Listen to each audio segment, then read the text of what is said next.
All right, what is going on, everybody? How you doing? Welcome to episode 1009, Talking Buffalo, your weekday daily driver for Buffalo Sports Talk and more. My name is Patrick Moran. Thank you to everyone out there, as always, for listening to the show, for watching however you consume Talking Buffalo. I truly appreciate you very, very much. I also appreciate today's sponsor, Sunny Reds, 1841 Aber Road, about 5 minutes or so away from Highmark Stadium. A great place to go and eat, have some drinks, really cool vibes. Legitimately one of my favorite spots in all of Western New York. So if you have not been there before, make sure you do yourself a favor. Go check out Sunny Reds. All right, this is our Tuesday episode, and I'm going to do a pod bag today. These are, you know this already, some of my favorite episodes because these are the ones where you, the listener, you control the narrative, your questions, your comments, your takes. I pluck some of the best ones from our YouTube page, from Twitter, a couple emails that I get. And this episode is about what you want discussed. Again, your questions, your comments, your takes. Primarily a Buffalo Bills episode.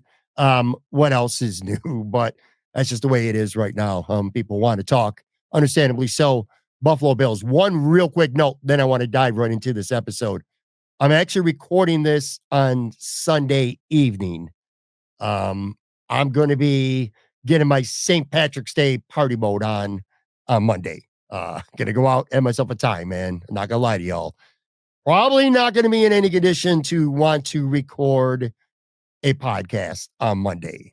I'm going to enjoy the best that the pubs and taverns in South Buffalo have to offer. My annual pub crawl with a bunch of buddies. So anyway, just letting you know that, because if anything significant happens to go down, whether it's Bill stuff, Saber stuff, whatever it may be on Monday, it's not being discussed at all on this show. So now you know why. And on that note, I want to get into today's pod bag. And we'll start with Brian P. 150H. And this is regarding Joe Bosa. Brian says, this is the equivalent of the Ravens signing DeAndre Hopkins. Maybe you get something out of him, but not expecting much. Reminds me of when the Bills signed Shawn Merriman. I was like, yeah,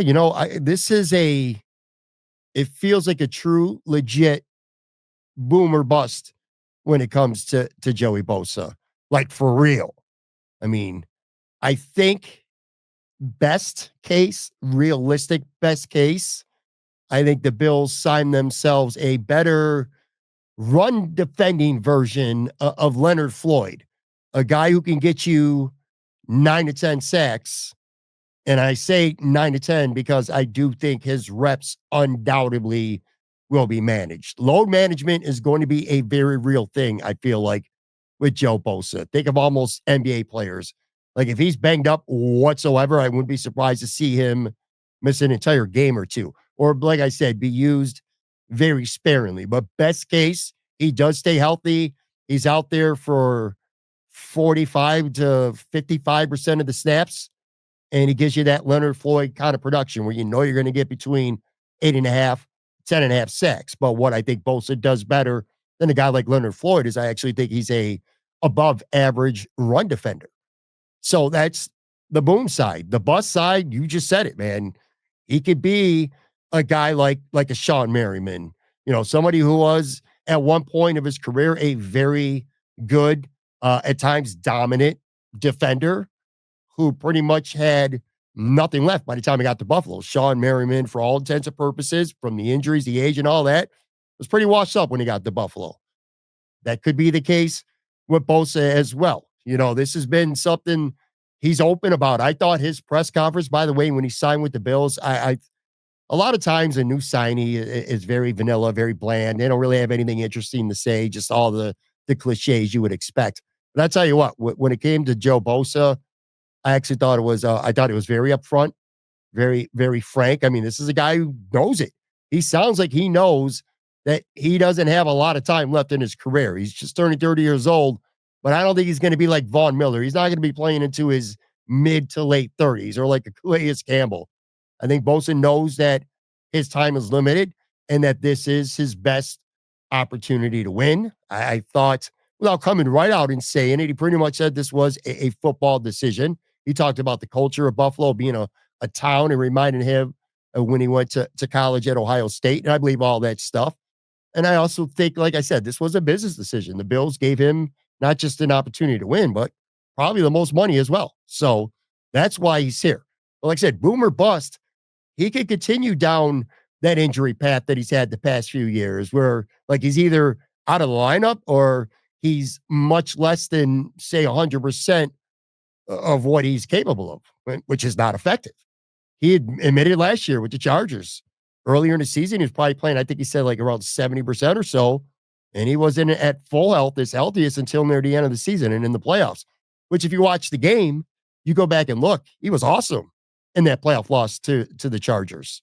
I mean, to Houston. Yeah, like 5, 6 pressures. I think he had a sack. He played really, really well in that game. So, I mean, look, it's a fascinating and polarizing move by Brandon Beane. I was very surprised to see it. Honestly, I'm surprised that he pulled the trigger on that. And I kind of felt the same way about Larry Ogunjobi. I'm going to say that name a gazillion times. It's written right in front of my face until I get it right, I guess, consistently. But that same type of very boom or very bust factor. Now, obviously, the suspension has changed a lot of this. But, even after those 6 games, he could be a really big upgraded defensive tackle depth alongside Ed Oliver, DaQuan Jones, or he could be kind of, maybe at best a Jordan Phillips. I mean, a guy who could be completely washed up and ineffective as well. And I'm not saying Jordan Phillips was completely washed up and ineffective. I'm just saying if the ceiling for him is Jordan Phillips, that's not very good. I would consider that a bust, especially considering Jordan Phillips playing for the league minimum, and this dude's getting, $8 to $10 million for one season of football. Who knows what that contract's going to be now with the 6-game suspension? I've said it, and I will again right here when it comes to Bosa. And I'll own if I'm wrong, and I hope I am. But it's not the direction that I would have went in if I were Brandon Beane. If I were Brandon Beane personally, it was me. I would have tried and did whatever it took to land either Josh Sweat or Hassan Reddick. And I would have tried to find a way to get a clear one-tech upgrade over to Quan Jones instead. I would have done that instead of Ogunjobi. But, even if it meant I only had the money to sign 2 defensive linemen instead of 3, and Hoyt would have been completely out. We'll see how that plays out. But surprised about the Joey Bosa move. And to your point, Brian, it really is. I mean, it's truly boom or bust. It could just as easily go either way here. At Jazz Unlimited 1 says, crazy that Keon Coleman got a lot of crap for not being able to separate, yet he was our best one last year. That's what gives me hope that he'll be a solid wide receiver 2 at the minimum. What the Bills are doing or not doing right now as we record this at wide receiver, the position, that tells me that they are really they're counting on Keon Coleman to become the guy in year 2. Like Josh Palmer is a pure role player. He was here for a specific reason as a role player. Amari Cooper was their best boundary wide receiver last year. Clearly, they're counting on that guy to be Keon Coleman this year. We'll see if they take a wide receiver with one of their first few picks. But even if they do, I think a big, and I mean big, legitimately big step up from Keon Coleman, as well as tight end Dalton Kincaid, who essentially is a big slot. I mean, let's just call him what he is.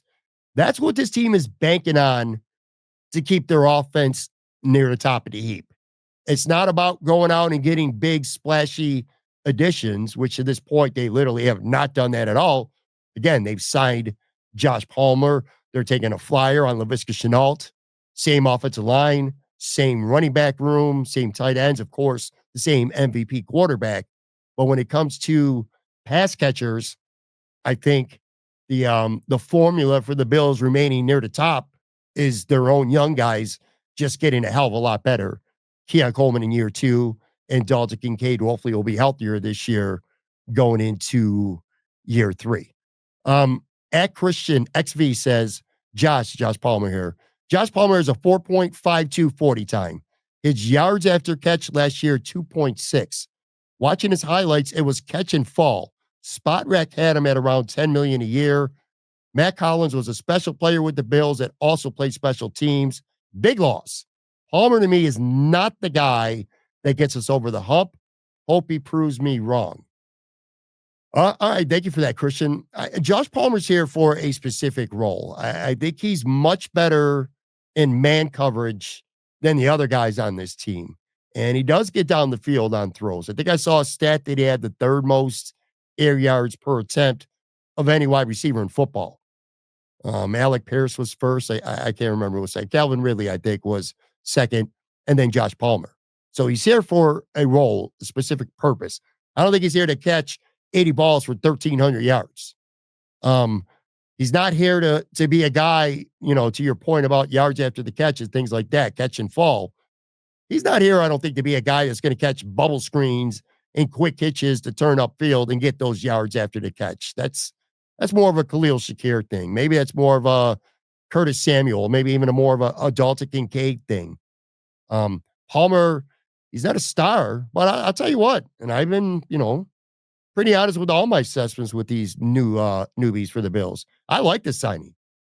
I think he's got a specific skill set that helps this offense, and I think they got a lot of room to still grow too. And I feel pretty strongly about that as well. He's still young. His best football very well may still be ahead of him.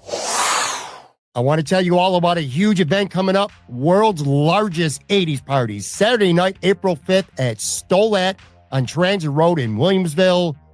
Everyone loves the 80s and a great 80s party, and this will definitely be the one you don't want to miss.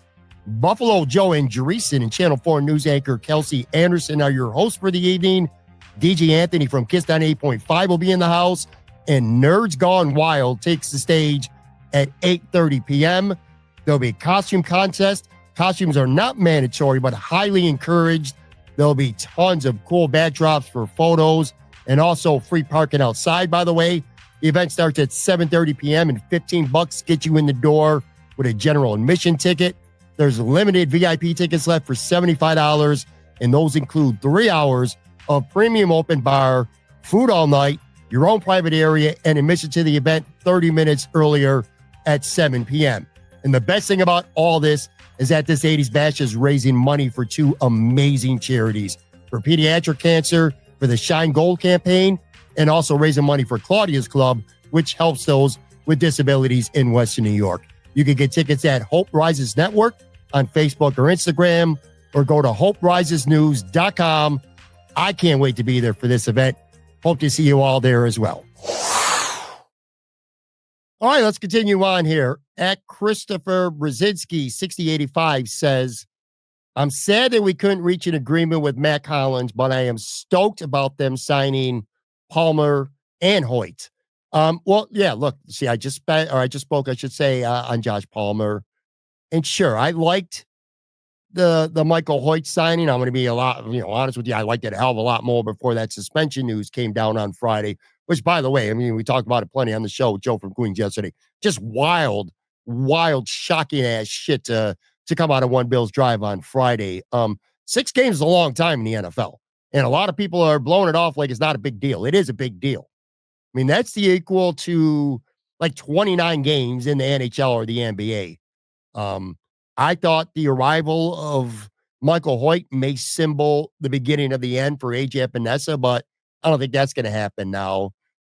Ditto for Daquan Jones after Larry Ogunjobi got signed. See, once you say the name enough, it just starts to become natural. I don't know why I struggle with it the first time I say it so often. But anyway, my point was, I thought, between what they sign and surely stocking up some on the draft, I thought maybe that they could be moving on, maybe a trade for AJ Epinesa.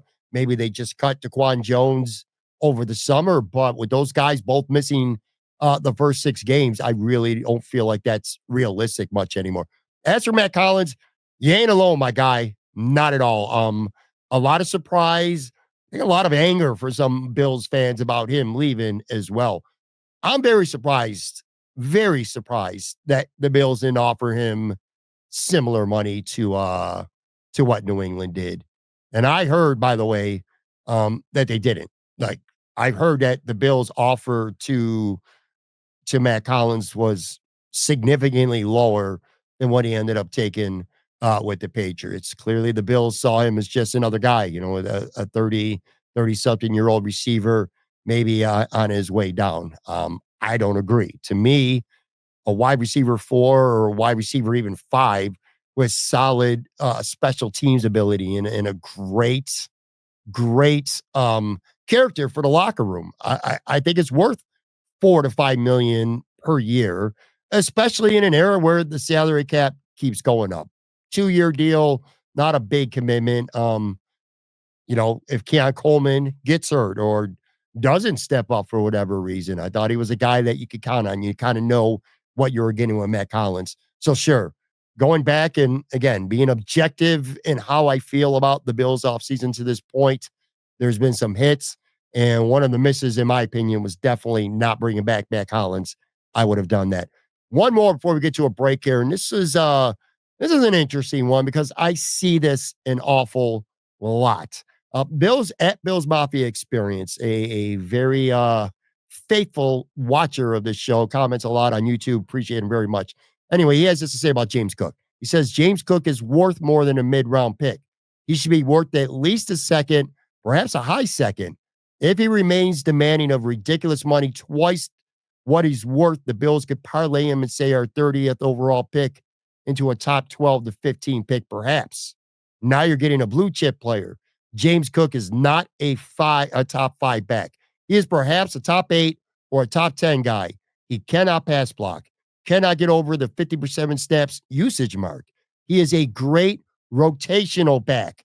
He is not yet the multi-dimensional receiving threat, which Greg Cosell thought he could be either, but he is a damn good weapon. All right, there's a lot of stuff there to unpack. I'm not going to unpack all of it because this could be an entire James Cook podcast just from that one statement by Buffalo Mafia Experience. Again, thank you very much for that. A lot of good stuff in there. Let's talk about the trade part, though, because to me, I don't think James Cook will be traded, nor do I think James Cook should be traded. I want you to think of it this way, everybody, okay? At best, realistically, I think at best, if you decided tomorrow, you wake up in the morning, you're Brandon Bean, you say, you know what? I'm going to trade James Cook. And I'm not saying it's impossible. I'm just saying it's very unlikely, and I wouldn't do it. Look at it this way. If you decided you were going to trade him, I think at best, you're going to get a third rounder for him. Maybe a third and something late, like a third and a sixth that could be a conditional fifth, something like that. I think that's the ceiling of what you're going to get for James Cook via trade because A, the team trading has to give up draft compensation, but also if they're trading for James Cook, they're 1 gazillion% giving him a very lucrative extension. So they're going to pay up to trade for him and also have to give up draft compensation. There's no team out there that's going to give up a 3rd round pick and trade for him and potentially only have a 1-year rental. Not going to happen. Ty Johnson and Ray Davis, great in their roles, and they could grow more with a larger role, especially Ray Davis. But I don't think either of those guys is better than James Cook. And I don't see, right now in offense, it already doesn't have a bona fide number 1 wide receiver. And I don't see any way that the Bills offense without a bona fide number 1 wide receiver could be better off without James Cook on it for 2025. To me, that's just ludicrous, man. I'm surely not going to trust a rookie running back drafted, at the earliest, late in the 2nd round or the 3rd round. Again, and that's at the earliest. James Cook is who he is as a football player after 3 full seasons now. You've seen him. I think you know what he is. And I'm not, if I'm Brandon Bean again, I'm not changing much at all with the offense and the rotation with these running backs. It works. It works. Now, would I love to see him on the field a little bit more? Of course. Absolutely. but I'm not trying to have him out there 80% of the time like a Derrick Henry or Saquon Barkley. He ain't those guys. He's not those guys. So what I do if I'm Brandon Beane and I want to avoid any potential summer mess is I'm going to give him a nice little raise for this season. He's scheduled to make five point something million this year, which is a nice jump.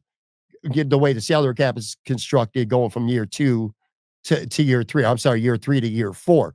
I'm giving him a salary bump for this year.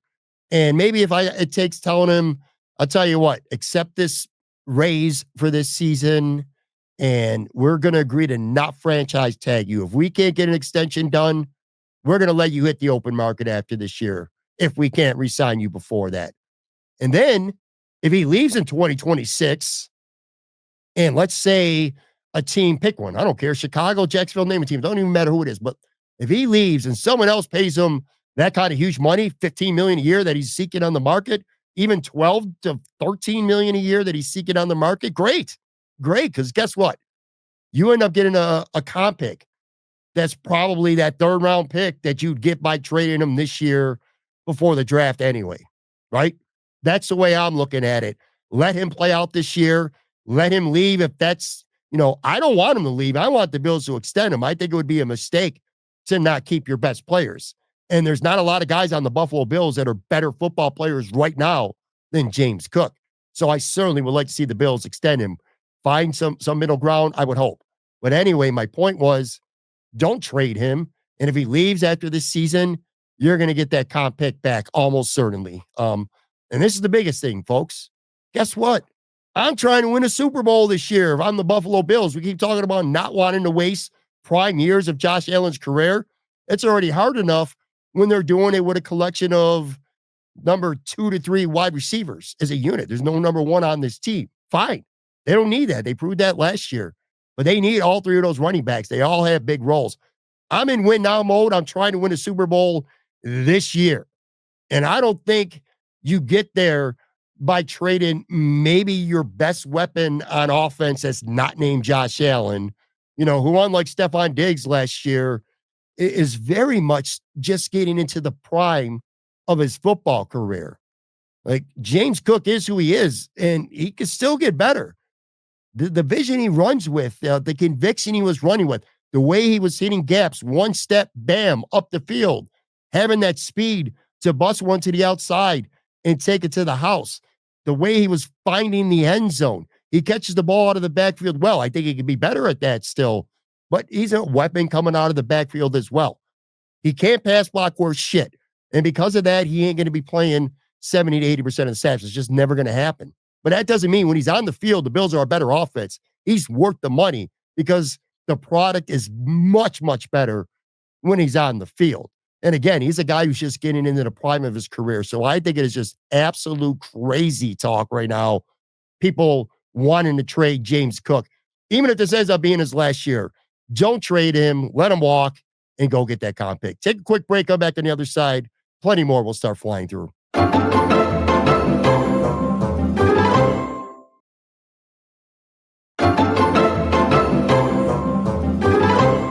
All right, we are back here going over the Podbag.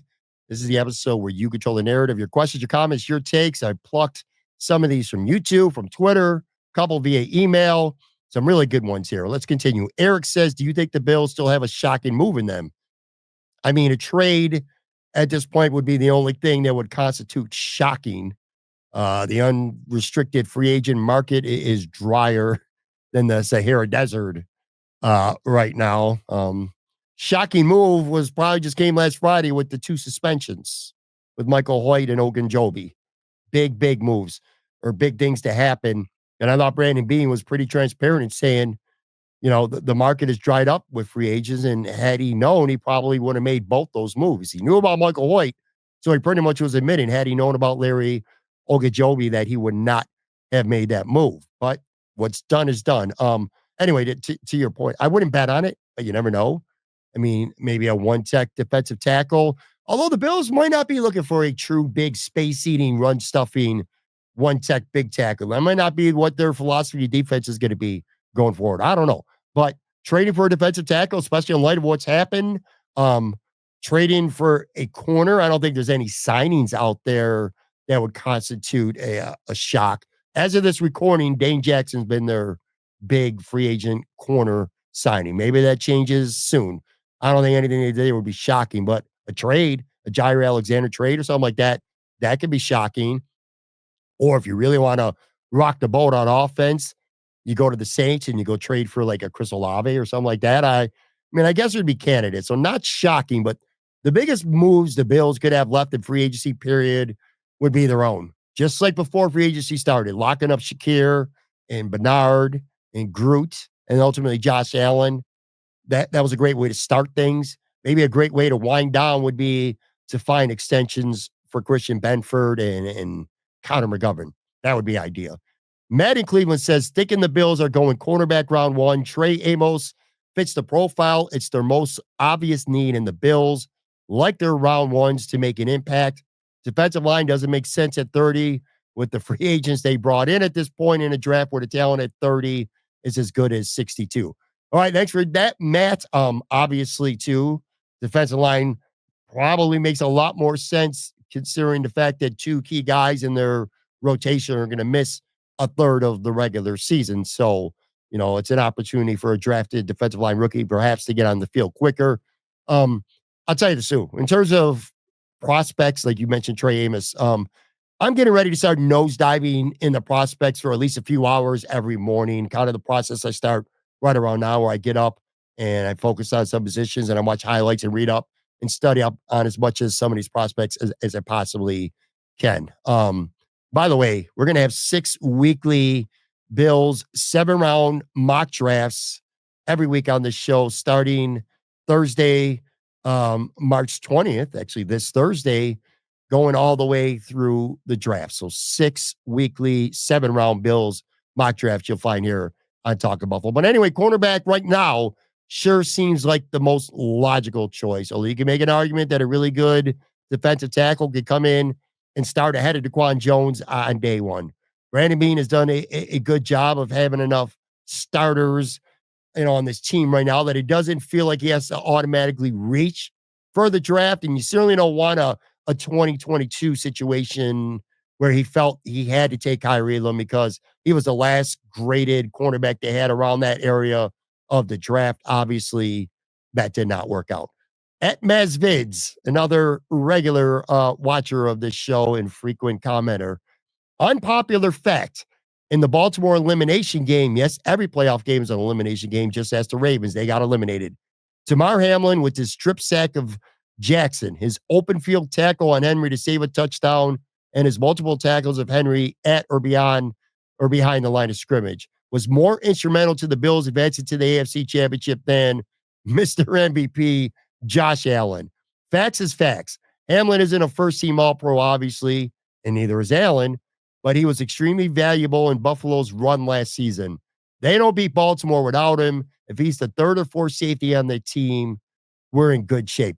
All right, Mazvids, if you can't tell, and if you haven't, if you're a regular listener to the show with these pod bags, or if you watch the show on the YouTube side and you read the comments, let's just say it is not uncommon for Maz to rip some on Josh Allen. Maybe the most skeptical Josh Allen fan of anyone I know. But anyway, this point's primarily about Damar Hamlin there.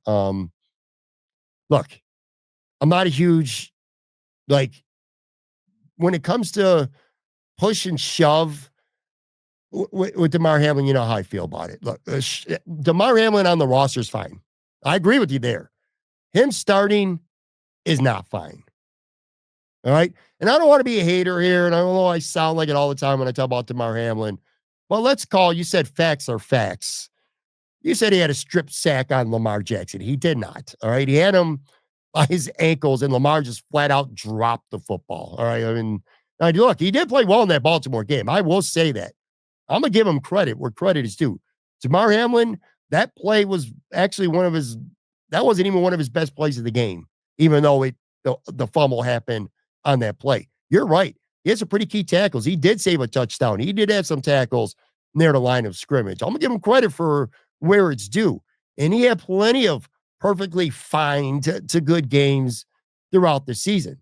But he was just also exposed more than I needed to see. And that Kansas City game was an absolute tire fire for him. He was every bit as awful in that AFC Championship game as Kyrie Elam was, or anyone else in that game. So, not with you there. He did play good against Baltimore. To your point about him being the third or fourth best safety on the roster, sure. I got no problem with that. Glenn Spencer continues, and this is also about Tamar. Tamar gets a bad rep because of the way the Bills wanted him to play, way off the ball. His tackling was very good this year. I don't think he was beating deep any more than any other DB on the team. People just honed in on Damar. Once a fan hates you, you're not going to change them. I'll tell you what, man. Glenn, thank you for that. And that last line you had, you are so spot on. That is very true. Once a fan hates you, you ain't going to change them. You're right. You're right about that 100%. It's sad but true. I repeat what I just said. He's rosterable. He's fine. I just don't want him starting. If he's your third or even ideally your fourth safety on this roster because of the signing of Derek Forrest, that's fine.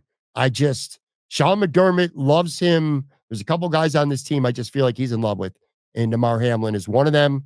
And if it's even close to being equal, I just feel like he's going to start him, take the high floor with the very low ceiling move. I don't want to see that again. At Facebook, data by Jake. Derek Force is our knight in shining armor. Look, we'll talk about him more. Well, I'm not pressed for time like on an episode like this. I'll say this. I am high on Derek Forrest, and he could end up being a huge steal for the Buffalo Bills in free agency. I have talked to a couple content creators that cover the Washington Commanders, and he's a pretty good football player. He was really, really good in 2022. Then he got hurt in 2023. New regime came in 2024, and he was on the outs. They went with two other guys at safety, so he didn't play much. But this is a guy who I think has a lot to offer. And I'll tell you, if you were to ask me right now in the middle of March, give me a player who could become a real sleeper on the Buffalo Bills this year, I might be really tempted to go with Derek Forrest. If Sean McDermott is a true safety competition and the best two safeties at camp start, it would not shock me if Derek Forrest actually beat out Cole Bishop to start. That's an early take, a hot take. It's March, I know, but we'll see. Brian says, I'm guessing they'll draft a corner in round one, but I prefer to trade up for wide receiver Golden or defensive lineman Grant. Be aggressive to get difference makers. Thanks for the take. Like I said, I'll be getting the draft prospects real soon, and then I could have a more informed and educated opinion on the guys that you talked about. Right now, I just don't have that. MAF43 says, best of luck to Kyrie Elam. He worked hard and did his best. It just didn't work out for whatever reason. Hopes he goes to the Cowboys and has a great career. He has the athletic traits to ball down there. I agree. Look, he was a bust here. That's what it is, okay? He was a bust. But it wasn't because of his work ethic.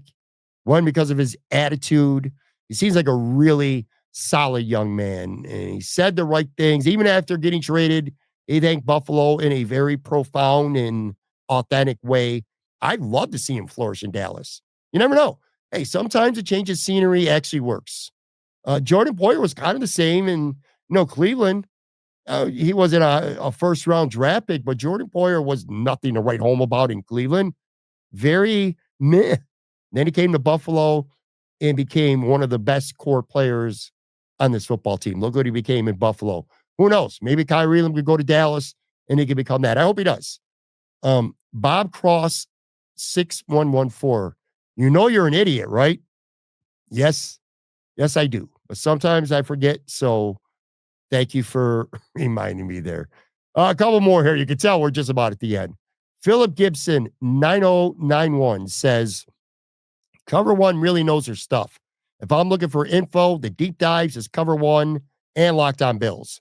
Talking Buffalo is my number one morning show. So much great Bills content available out there. I appreciate that, Phil. And yes, there is. The guys you mentioned, Bruce Nolan, his show on Thursdays is awesome. The overreaction sports podcast that Joe Miller does with two former NFL players, John Fina, Jerry Ostrowski. You're going to get insight there that you ain't getting anywhere else.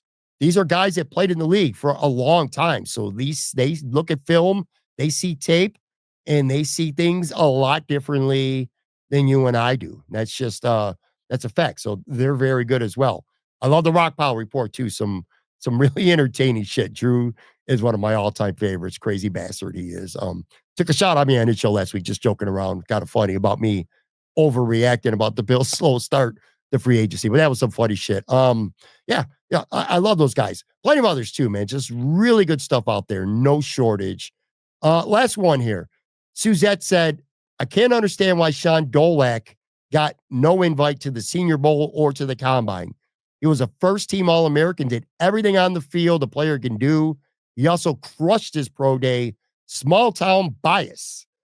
I'll tell you what, Suzette, he may end up benefiting by getting snubbed.